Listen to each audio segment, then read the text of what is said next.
의전이란 말을 많이 씁니다. 방문과 영접에서 행해지는 예의를 이야기를 합니다. 주로 이제 귀빈을 예우할 때 쓰는 말입니다. 제가 미국의 시카고에서 공부할 때 그 한인교회에서 전도사로 있을 때 교회에서 아주 큰 부흥회를 했습니다. 당시 아주 유명한 부흥 강사님이 오셨는데 이제 공항에 마중을 나가는데 의전을 어떻게 하느냐 이제 이거 가지고 이제 교회에서 이야기들이 좀 있었습니다. 어떤 차로 모셔야 하는가에 대해서 담임 목사님 모는 차를 타고 가겠습니다라고 이제 얘기를 하셨는데 그때 이제 제 기억에 토요타 캠리 정도 굉장히 저는 되게 좋은 차라고 생각을 했습니다. 그랬더니 교회에서 물론 이제 그래도 되지만 오시는 분이 너무 또 유명한 분이시니까 의전을 또 해야 되니까 결국 교회에서 집사님들 차량 중에서 제일 좋은 차를 섭외하자. 그래서 그 당시에 어느 집사님이 아주 긴 캐딜락을 가지고 계셨어요. 그래서 그분이 당첨이 되셔서 그분 차량을 이제 그분이 운전하시고 그 캐딜락을 모시고 제가 이제 공항에 가서 영접했었던 그런 기억이 납니다. 예수님께서 이제 예루살렘으로 입성하시는데요. 예수님은 당시 가장 유명하신 분입니다. 그래서 오늘 말씀에는 좀 의존하는 그런 모습들이 나와요. 백성들이 종려나무 가지를 흔들며 환호를 합니다. 이것이 일요일에 행해졌죠. 그래서 이것은 이제 종려주일, 종려나무는 이제 팜이라고 얘기를 하죠. 그래서 영어로 이제 팜 선데이라고 이야기를 합니다. 사순절 우리가 기간 속에 있는데 재수요일, 애시 웬즈데이라고 하죠. 거기서부터 부활절까지가 이제 40일입니다. 이 사순절의 하이라이트가 예수님이 예루살렘으로 들어가시면 그래서 거기서 마지막 일주일을 보내시는 것 우리가 이제 고난 주간이라고 합니다. 그 시작 예루살렘에 입성하는 거죠. 그래서 그 시작이 이제 종려주일이라는 겁니다. 그래서 종려주일은 사복음서에 모두 기록이 되어 있어요. 기독교 아주 중요한 내용을 담고 있습니다. 그래서 오늘 종려주일 예수님께서 예루살렘으로 입성하는 그 과정을 우리가 좀 살펴보면서 예수님이 과연 어떤 왕이신가 또 예루살렘으로 입성하면서 시작되는 그 고난 주간을 우리는 어떻게 보내야 되는가 같이 한번 말씀을 살펴보았으면 좋겠습니다. 첫 번째, 예수님은 정치적인 왕이 아니라 인간의 죄 문제를 해결하시는 진정한 왕이시라는 사실을 우리가 이해했으면 좋겠습니다. 프랑스의 작가 빅토르 위고가 1862년에 레미제라블을 이제 출간하면서 자신의 책이 잘 팔린지 너무 궁금했어요. 그래서 출판사로 편지를 보냈는데 글이 아니라 이제 이런 상징을 보냈습니다. 물음표를 먼저 보냈죠. 책이 잘 팔리냐, 반응이 어떠냐 이렇게 물음표를 찍어서 보내니까 답장이 왔는데 느낌표가 온 거예요. 기가 막히게 잘 팔린다. 좋다라는 뜻으로. 그러니까 상징을 통한 표현은 되게 멋있어요. 멋있으면서 이 함축에 담긴 의미가 훨씬 더 효과적으로 파워풀하게 전달이 되는 것 같습니다. 예루살렘으로 입성하는 그런 예수님과 백성들이 각자 상징을 좀 꺼냅니다. 서로 이 상징 배틀을 하는 듯한 그런 인상을 줘요. 그래서 먼저 백성들이 꺼낸 상징은 이 겉옷이라는 거, 그 다음에 호산나라는 단어, 그리고 종려나무를 꺼냅니다. 그리고 이제 예수님이 꺼내신 상징은 나귀가 되겠죠. 먼저 백성들이 꺼낸 상징을 한번 살펴보면요. 겉옷을 이제 밑바닥에 이제 깔게 됩니다. 여러분, 겉옷하고 속옷하고 이런 단어들이 성경에 나오는데 오늘날 우리가 입고 있는 겉옷하고 많은 다른 개념입니다. 그림을 한번 보시면요. 이제 일상 평상복이라고 얘기하는 것이 이제 속옷이라고 얘기하시면 되겠어요. 활동복인데 밖에 나갈 때는 좀 겉옷, 양털로 아주 두꺼운 이불을 대용할 수 있는 그리고 바깥에 나가서 잘 때 이제 평상시에는 굉장히 더운 지역이에요. 사막 지역이라서 밤에는 굉장히 온도가 떨어집니다. 그러니까 밤에 이제 덮고 잘 수 있을 정도. 그런 두께의 그 겉옷을 가지고 다니는데 낮에는 더우니까 평상시에 이제 어깨에 이제 걸치죠. 그렇죠? 그래서 이제 예수님 여러분 그림 그리실 때 예수님 어떻게 그리세요? 줄 세 개. 이러면 예수님이죠. 그게 뭐냐면 이걸 걸치고 다니시는 모습을 아마 형상화한 것 같습니다. 근데 그 겉옷은 오른쪽에 보시면 이제 이 옷단술이라는 것이 이제 달려 있습니다. 내 귀퉁이에 이제 술이 달려 있죠. 어떤 그 옷자락이라고도 표현하고요. 이게 민수기 15장에 이렇게 달라고요. 하나님께서 말씀을 하세요. 하나님 언약 백성이 표시다라는 거예요. 그래서 이 겉옷에 달려 있는 이 옷단술은 길이도 사람마다 다 다르고요. 자기가 다는 어떤 그런 모습도 다 달라요. 그래서 이것이 어떤 정체성과 신분과 명예를 나타내는 어떤 하나의 신분증이 되는 겁니다. 이 겉옷이. 그래서 최후 수단으로 내가 돈이 없어요. 그럴 때 저당을 잡힐 때 이 겉옷을 줘요. 겉옷을 주고 저당을 잡혀서 돈을 빌릴 수가 있습니다. 다윗 왕이 사울 왕의 그 겉옷자락을 베죠. 예, 근데 정확하게 얘기하면 그 겉옷 자락의 저 옷단술을 이제 뱀니다. 그러면서 다윗은 마음 아파요. 왜냐? 이 사울의 겉옷술이 사울을 상징하는 것이기 때문에 그것만으로도 충분히 이제 가슴 아프다라는 거. 혈류병 걸린 여인이 예수님의 옷자락을 만지죠. 그래서 우리는 이제 옷자락이라고 번역을 하는데 실제로는 저 술을 만진 겁니다. 예수님의 그 정체성을 만진 거. 예수님도 그때 돌아보시면서 반응을 하시게 됩니다.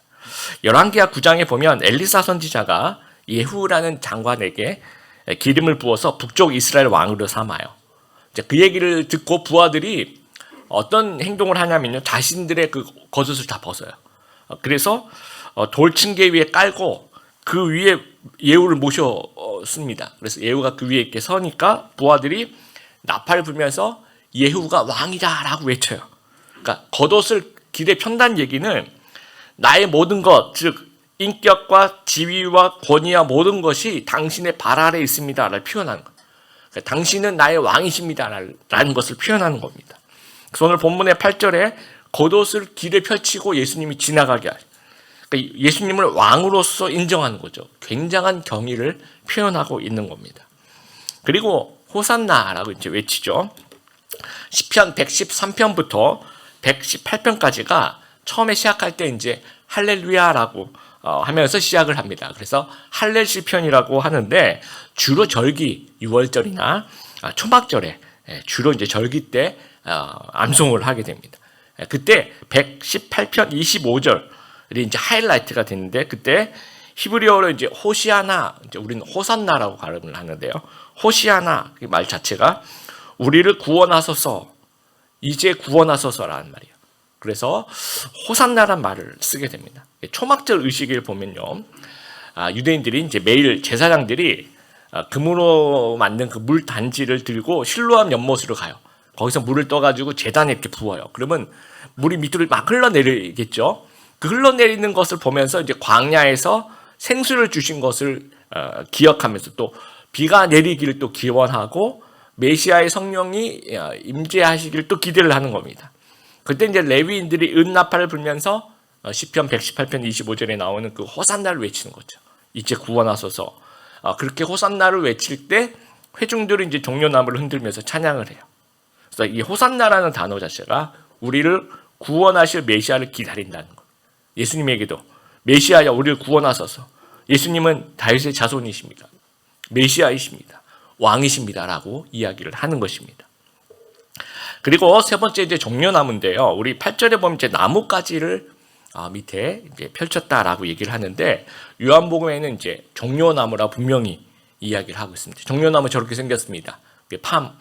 여러분 이제 야자나무 같이 길에 깔고 또 손에 흔들었다라고 또 요한복음은 이야기를 하고 있습니다. 종려나무 여러분 지난주 설교 혹시 기억나십니까? 어제 일도 우리가 기억하기 힘든데 지난주 설교 좀 무리죠. 사사 드보라 종려나무 아래에서 재판하고 통치했던 이 통치의 상징입니다. 그러니까 종려나무 하면 이제 통치의 상징인 거죠. BC 164년 그 마카비 가문에 여기 마카비 가문에서 헬라 제국에 맞서서 이제 독립운동을 해요. 이제 그래서 성공합니다. 그래서 그 헬라 제국 안에 이제 뭐 약간 몇십 년, 뭐 길게는 100년, 50년에서 100년 정도가 이 하스몬 왕조라고 이스라엘의 독립 왕조가 설립될 때가 있었어요. 그러면서 이제 예루살렘을 탈환을 합니다. 잠시 독립국가가 생긴 거죠. 이때 이제 백성들이 예루살렘에 입성하는 그 개선 장군을 향해서 종려나무를 흔들면서 이렇게 호산나를 외칩니다. 그래서 예수님을 향한 종려나무 가지의 의미가 그때 그 하스몬 왕조를 기억하는 거죠. 이런 개선 장군이 좀 되어달라는 겁니다. 그래서 이 세 가지 상징이 다 똑같죠. 그렇죠. 예루살렘으로 입성하신 예수님, 당신은 왕이시고 메시아입니다. 그래서 드보라와 같이 하스몬 왕조와 같이 이방의 압제로부터 로마로부터 우리를 좀 구원해 달라는 거예요. 정치적인 왕이 되어 달라는 겁니다. 이 상황에서 예수님께서 이제 그대로 올라가시게 되면 백성들의 생각이 그냥 동조하는 것이 되잖아요. 그렇죠? 그래서 예수님이 꺼내신 상징이 이제 나귀 새끼입니다. 그래서 1절에 보면 예루살렘이 가까이 와서 감람산 벳바게와 베단에 이르렀을 때라고 예루살렘에 가는 코스를 이제 말씀하시는데요. 여러분 좀 예루살렘 왼쪽에 있고 베다니부터 이제 시작이 됩니다. 베다니부터 그 다음 마을이 이제 벳바게가 되겠고요. 그리고 이제 감람산 올리브산을 지나서 예루살렘으로 가는데 이 베다니에서부터 예루살렘까지 도보로 한 2km 정도 돼요. 그래서 우리가 예배 지금 드리고 있는 이곳에서 2km 정도 이렇게 가면 어디가 나오는지 제가 좀 세알려 봤더니 동묘역 정도입니다. 그러면 여기가 베단이고 벳바게가 제기동역 정도 될까요? 감난산이 신설동역 정도 되고 그 다음에 이제 동묘역 그 정도 되지 않을까. 이제 걸어서도 충분히 갈 수 있는 길인데 오늘 말씀이니까 베다니와 벳바게 근처에서 잠깐 스톱했다라고 해요. 그래서 제기동과 신설동역쯤에서 예수님이 가시다가 거의 다 오셔가지고 한 정거장, 두 정거장만 가시면 되는데 안 가고 잠깐 스톱하시는 거예요. 그리고 제자들에게 가서 나귀를 데리고 오라고 얘기를 합니다. 그래서 이제 나귀를 데리고 오니까 그걸 타고 일부러 거기서부터 이 올리브산을 지나서 예루살렘까지 들어가시는 거예요. 스가랴 9장 9절 같이 한번 읽어보겠습니다. 시작. 시온 백성아 기뻐하여라. 예루살렘 백성아 즐거이 외쳐라. 보라 내 왕이 내게로 오신다. 그분은 의로우시며 구원하는 왕이시다. 그분은 겸손하시어 나귀를 타신다. 나귀 새끼를 타고 오신다. 이 스가랴서의 그 예언을 성취하시는 그 예수님, 화려한 말이 아니라 또 나귀도 아니고요, 어린 나귀를 타고 오는 겁니다. 겸손이라고 표현했는데 이 정치적인 왕이 아니라는 거예요. 그럼 어떤 왕이냐? 그분은 의로우시며 구원한 왕이시다. 그는 공의로우시다라는 얘기를 쓰고 있습니다. 그의 공의로 구원하신 왕, 의로움, 공의로우심, 십자가를 통해 자신을 화목제물로 내어드리면서 우리 대신 돌아가시면서 공의를 충족하시는, 그래서 죄로부터 우리를 구원하시는 그런 왕이라는 거예요. 그래서 예루살렘에서 우리가 기대하는 것은 왕제가 아니라 이 십자가라는 거예요. 정치적 구원이 아니라 죄에서 구원하시려고 예수님은 그 예루살렘을 향해 올라가시는 겁니다. 근데 백성들은 죄에서 구원하는 거 이게 별로 관심이 없어요. 백성들은 지금 어떻게 로마로부터 어떻게 좀 우리를 어떻게 해달라는 겁니다. 요즘 현대 사회에서 가장 인기 있는 기도회, 교회에서 하는 기도회 중에서 뭐가 제일 좀 인기 있다라고 표현할까요? 많은 사람들이 아주 열심히 참여하는 기도회가 뭐가 있을까요? 다들 이제 고난중한 기도회라고 생각하는데 그게 아닙니다. 수능 기도회가 가장 뜨겁습니다, 여러분. 그 이유가 어떤 분 그런 얘기를 하시더라고요. 우리나라 1위 종교가 불교도 아니고 기독교도 아니고 대학교다. 그렇게 얘기를 하시더라고요. 그래서 뒤에 그 라임을 이렇게 라임을 맞추시려고 아마 그랬던 것 같은데, 인류 역사와 함께하는 가장 인기 종교는요, 물론 세속적인 부분에서 생각해 보면 무속신앙이에요. 이게 어느 나라에 가든지 무속신앙은 아주 강력합니다. 그 이유가 뭐냐면 그 무속신앙의 핵심이 뭡니까? 소원을 성취하는 거죠. 소원 성취에는 우리가 관심이 굉장히 많아요. 그런데 죄 문제를 해결하고 이게 왜 필요한지를 잘 모르는 겁니다.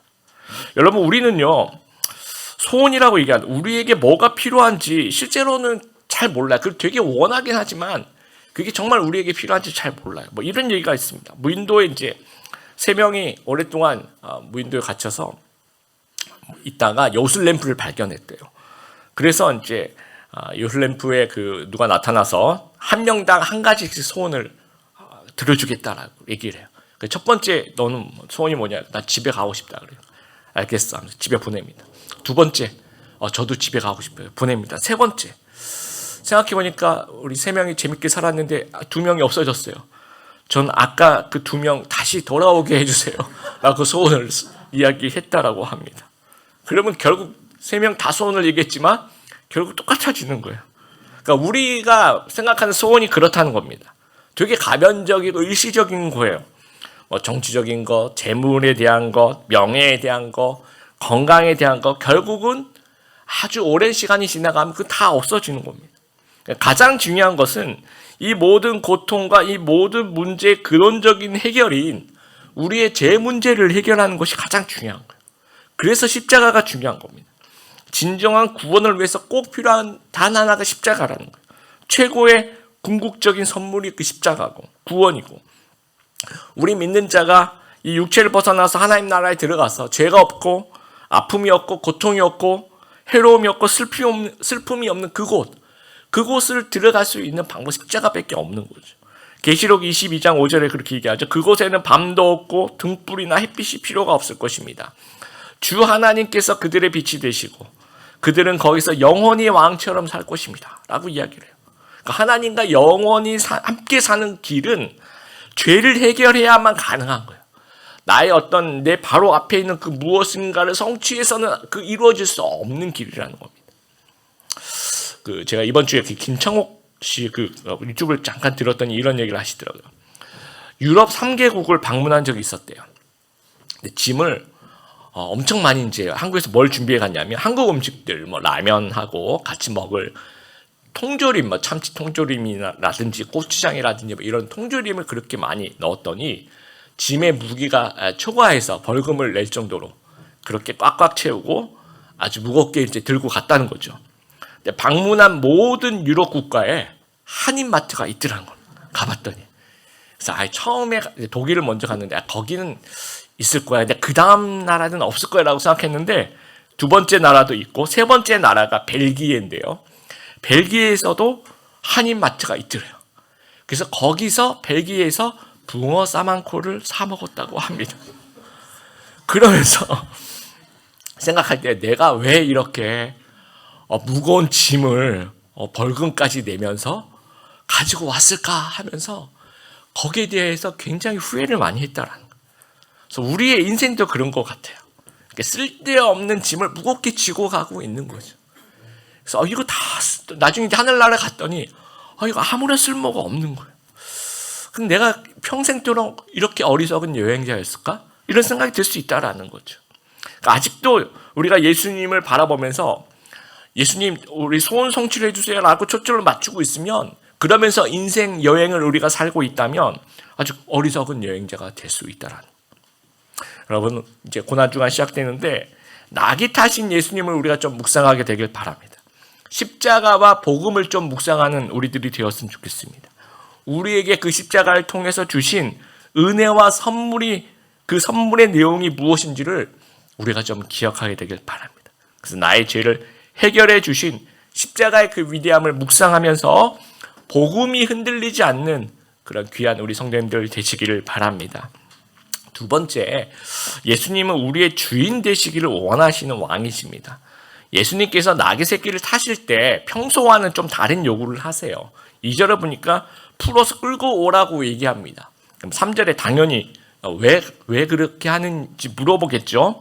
그러면 뭐라고 대답하라고 시키냐면 주가 쓰시겠다 하라라고 해요. 주가 쓰시겠다 하라.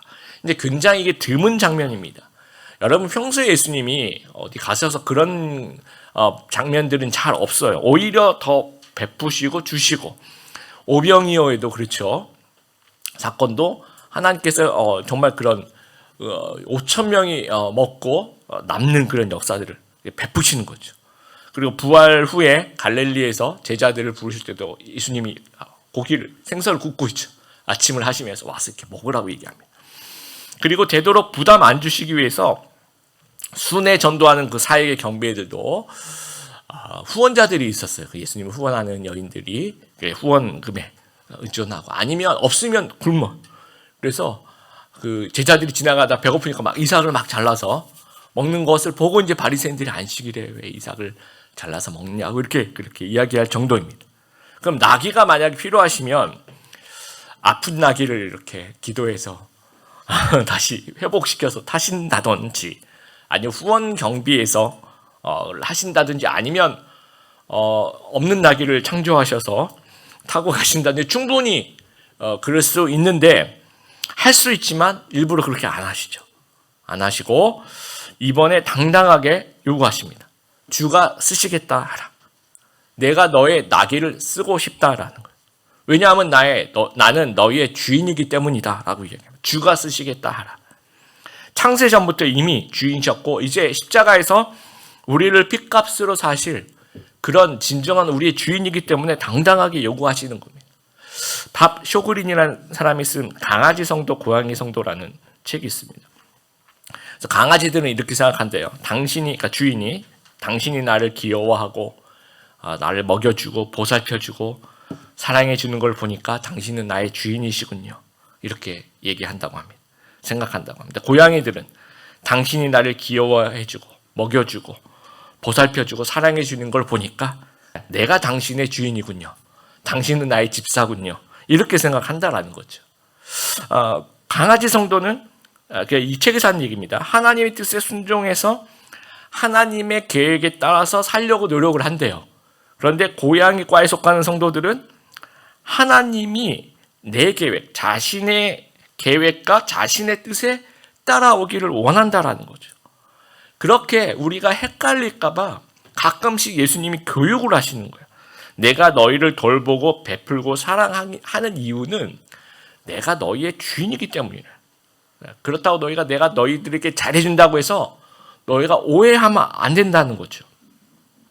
여러분, 이회수 씨가 이런 얘기를 하는데요. 세상에는 딱 한 가지 종류의 나쁜 놈만이 존재한대요. 그것이 바로 나뿐인 놈이다라고 이야기합니다. 나뿐인 놈이야말로 세상에서 유일하게 나쁜 놈이다. 욕망은 나뿐인 인간을 양상하기 위해 악마가 보낸 사육사다. 나뿐인 놈은 어김없이 나쁜 놈으로 성장해서 온갖 범죄로 세상을 더럽힌다라는 거예요.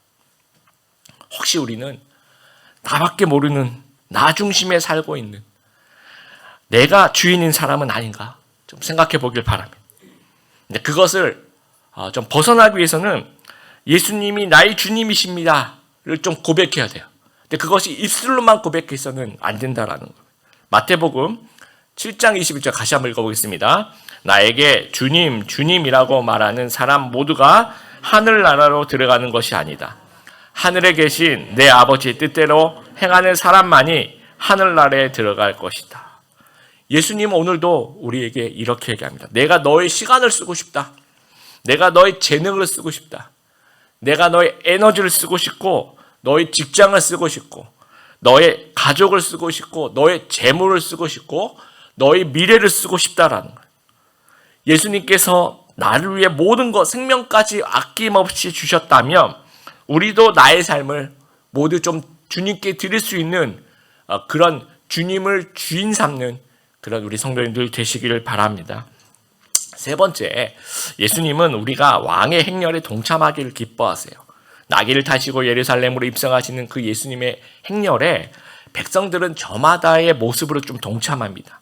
7절에 보니까 겉옷을 나귀 등에 깔고 있는 그런 제사들도 있고요. 8절에 겉옷을 길에 펼치는 사람도 있고, 또 종려나무를 어떤 사람은 길에 이렇게 펼치기도 하고, 또 어떤 사람은 들고 이렇게 흔들면서, 또 9절에 가니까 어떤 사람은 앞에 서서 가고, 또 뒤에서 이제 따라오고, 왔다 갔다 하면서 환호하고 찬송을 하는 거예요.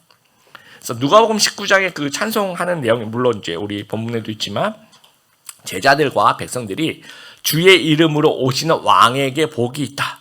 하늘에는 평화, 가장 높은 곳엔 영광이라고 크게 찬양을 하니까 바리새인들이 예수님 제자들 좀 꾸짖어 주세요. 저 사람들 좀 조용히 하게 해주세요라고 얘기를 해요.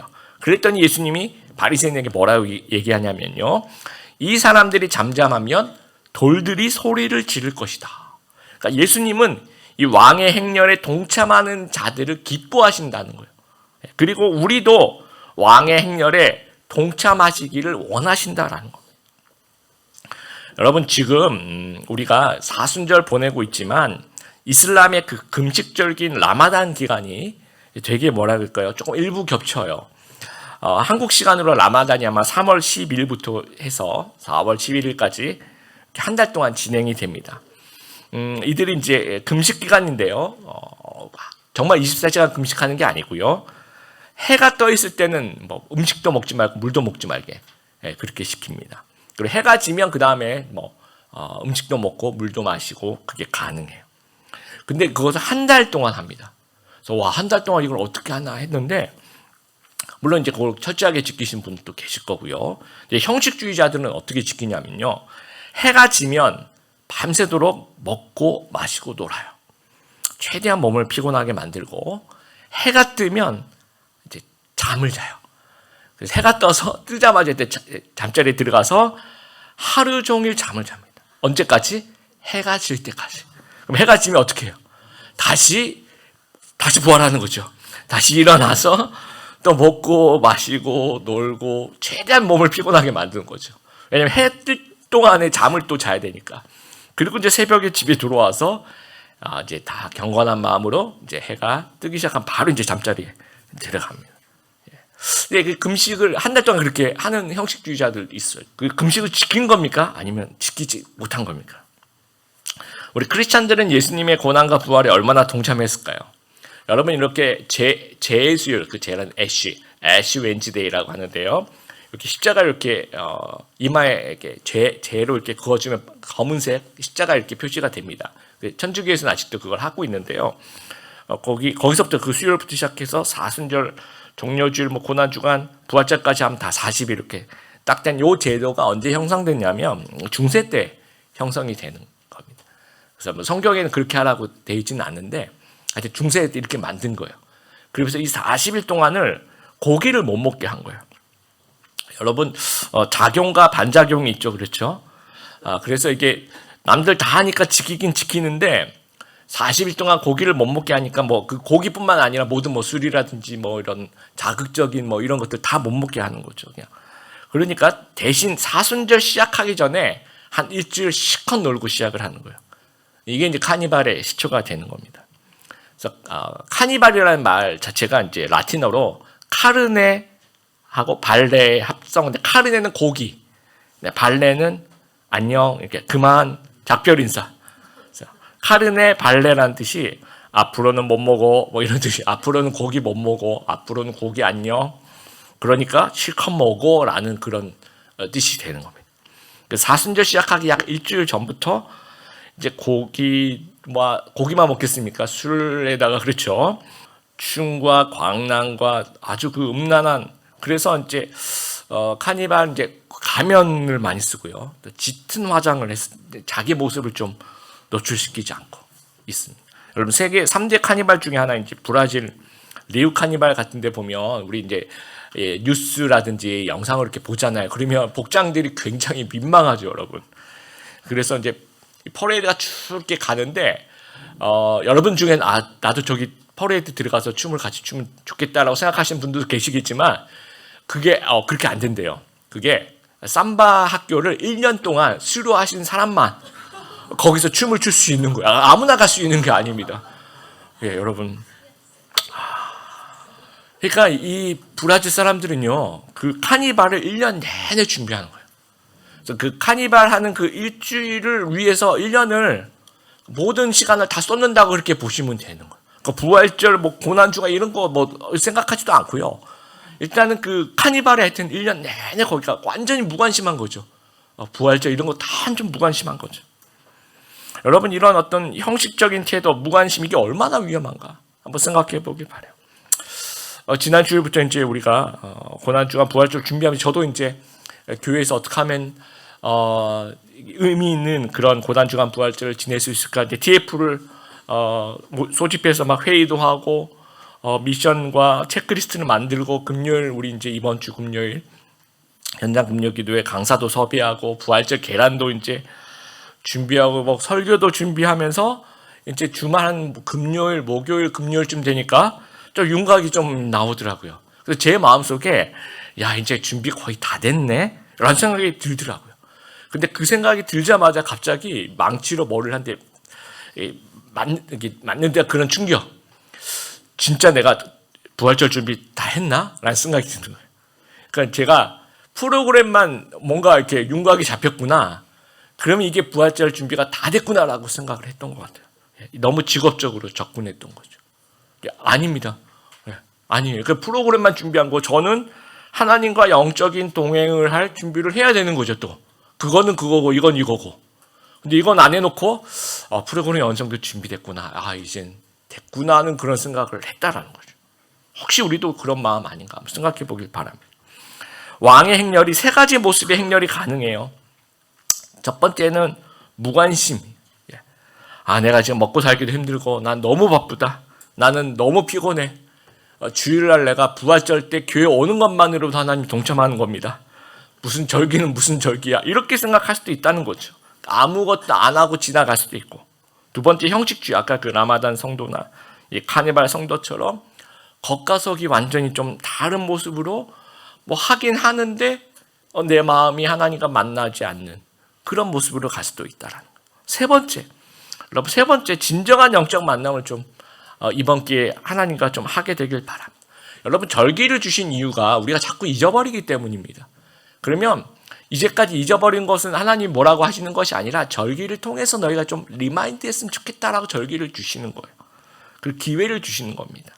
그래서 이런 고난중을 통해서 우리가 하나님 좀 만나고 하나님과 기도하고 영적인 교제를 나누고 하나님과 대화하고 묵상하고 좀 깨닫고 뭐 내 어떤 해결될 때 영적인 부분도 좀 해결하고 그리고 좀 성장하게 되길 바랍니다. 그래서 우리가 어떤 행렬에 참여할 것인가, 내가 어떠한 모습으로 진정한 영적 만남을 할 것인가를 좀 생각했으면 좋겠습니다. 백성들은요, 참여하는 모습은 각각 달랐지만 모두가 참여했다는 것, 모두가 즐거워했다는 것은 공통적으로 똑같습니다. 우리도 이제 각자마다 좀 모습은 다를 수 있으나 어떤 방식이든지 우리가 모두가 좀 동참하게 되길 바라요. 그래서 여러분, 우리 주보의 안에 이제 이 체크리스트가 있는데요. 보시면 이제 왼쪽은 다 같이 우리 좀 했으면 좋겠다. 특별히 우리 현장 금요 기도회 다 오셔서 기도했으면 좋겠다라는 생각이 들고, 오른쪽은 우리가 나만의 행렬을 좀 이렇게 빈칸을 좀 비워놨습니다. 그래서 어떤 사람들은요, 뭐 내가 기도의 시간을 좀 확보하겠다 그렇게 생각하시는 분 그렇게 또 지키시면 되고, 어떤 분은 나는 암송을 하겠다, 어떤 분은 난 금식을 하겠다, 어떤 분은 난 미디어 금식을 하겠다, 어떤 분은 나는 찬양을 좀 하겠다, 어떤 분은 나는 좀 한적한 곳에 가서 그곳에 좀 조용하게 좀 묵상하고 싶다 그러셔도 괜찮아요. 아니, 나는 어떤 섬김을 하겠다, 그런 모습도 괜찮습니다. 자발적으로 열심히 동참하여서 여러분 참여하는 만큼 은혜가 있을 것 같아요. 내가 많이 참여하면 그만큼 많이 얻어갈 것이고, 그것 꼭 기억하게 되길 바랍니다. 고난주간이 이제 시작됩니다. 우리를 죄로부터 구원하시기 위해서 낙이 타고 십자가에 오르신 그 예수님, 그 사랑, 그 은혜 묵상하며 가슴에 새기며 살아가는 우리 귀한 성도님들 다 되시기를 주님의 이름으로 축복합니다.